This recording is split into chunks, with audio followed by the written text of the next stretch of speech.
नमस्कार मंडळी, आज आपण पाहू कच्च्या कैरीची आमटी म्हणजेच तोरोची आमटी. तोरोच्या आमटीसाठी अर्धी वाटी ओलं खोबरं घेतलं, बारीक केलेलं. 1 वाटी आंबे चिरलेले कच्चे, कोथिंबीर अर्धी वाटी, 5-6 मिरच्या, लसूण 5-6 पाकळ्या, कढीपत्ता 7-8 पाकळ्या, जिरे 1 चमचा, मोहरी 1 चमचा. कशी करायची तोरोची आमटी पाहू.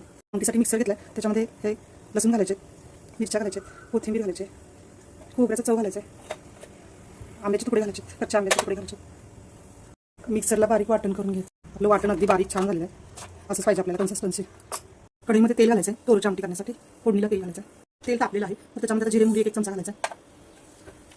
ते तडतडले की कढीपत्ता घालायचा, हळद घालायचे, नंतर जे वाटण केलं ते ओतायचं. मिक्सरच्या भांड्यात थोडं पाणी घालायचं आणि ते सर्व कढईला लागेल चिकटलेलं काढायचं चमच्याने. ते याच्यात ओतायचं. यात आता चवीनुसार आपल्या मीठ घालायचं आहे. उकळी आलेली आहे, आता कोथिंबीर घालायची. आपली तोरोची आमटी तयार झाली.